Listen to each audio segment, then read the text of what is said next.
শেখ হাসিনা বলেছিল শেখ হাসিনা পালায় না। বাংলাদেশের মানুষ জবাব দিন, শেখ হাসিনা পালায় না? পালায় না। শেখ হাসিনার মতো পলায়নপর কোন রাষ্ট্রনায়ক, কোন প্রধানমন্ত্রী, কোন দলের নেত্রী এতটা ভীতু বাংলাদেশে আর কোনোদিন কেউ দেখে নাই।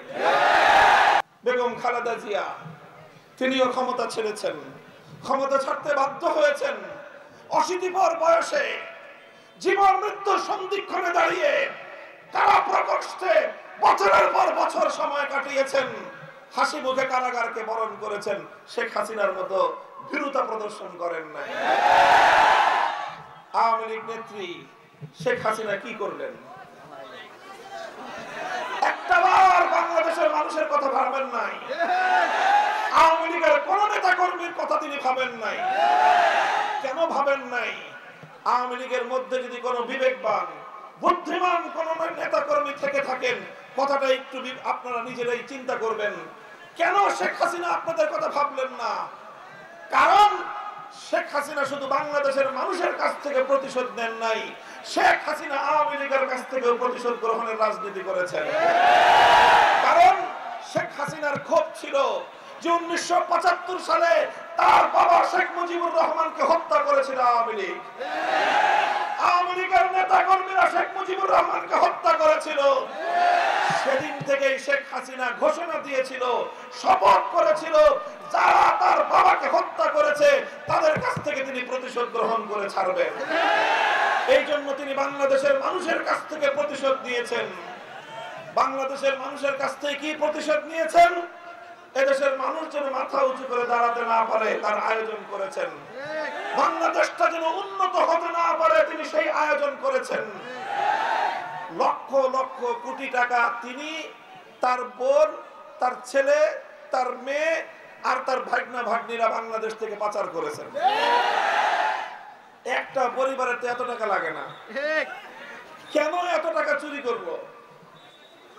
আমি ভেবে দেখেছি যে কেন করলো।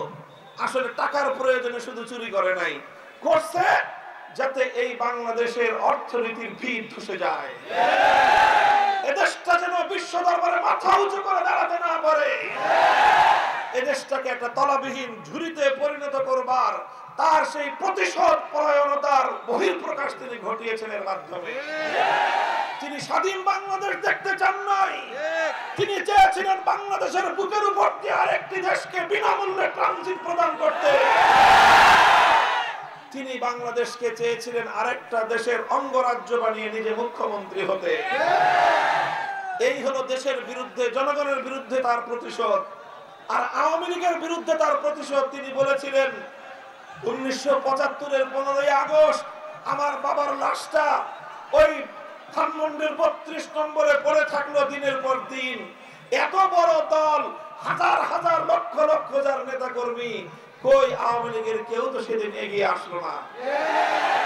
আওয়ামী লীগের নেতা কর্মীরা আপনাদের সেদিনই বোঝা দরকার ছিল এই নেত্রী আপনাদেরকে বাস দেওয়ার জন্য নেত্রী হয়েছে। এবং তিনি 5ই আগস্ট সেই ঘটনাটা ঘটিয়ে আপনাদের কারো কথা চিন্তা করেন নাই, শুধু নিজের বোন একটা ছিল সাথে, আর ছেলে মেয়ে তো আগেই পাচার করেছে। মেয়ে একটা ছিল আগে ইন্ডিয়ায় সেটেল করেছে, ছেলেটারা আরেক জায়গায় সেটেল করেছে। বাকি যা ছিল 16টা ব্যাগের মধ্যে লাগেজ করে একটা হেলিকপ্টারে করে উড়াল দিয়ে নিজের পরম আস্থার জায়গা নরেন্দ্র মোদীর ঘরে গিয়ে আশ্রয় নিয়েছে। আওয়ামী লীগের জন্য রাজনীতির পথ চিরতরে রুদ্ধ করে দিয়েছে।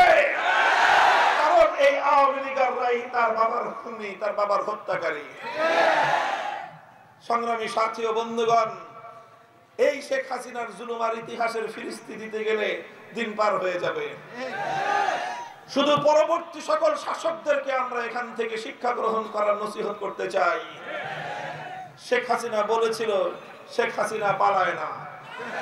বাংলাদেশের মানুষ জবাব দিন, শেখ হাসিনা পালায় না? পালায় না। শেখ হাসিনার মতো পলায়নপর কোন রাষ্ট্রনায়ক, কোন প্রধানমন্ত্রী, কোন দলের নেত্রী এতটা ভীতু বাংলাদেশে আর কোনোদিন কেউ দেখে নাই। আমরা এখান থেকে পরবর্তী শাসকদেরকে সবক গ্রহণ করতে বলবো। তাদেরকে এখান থেকে শিক্ষা গ্রহণ করতে বলবো। দেশের মানুষের বিরুদ্ধে অবস্থান গ্রহণ করে দেশের মানুষকে খুন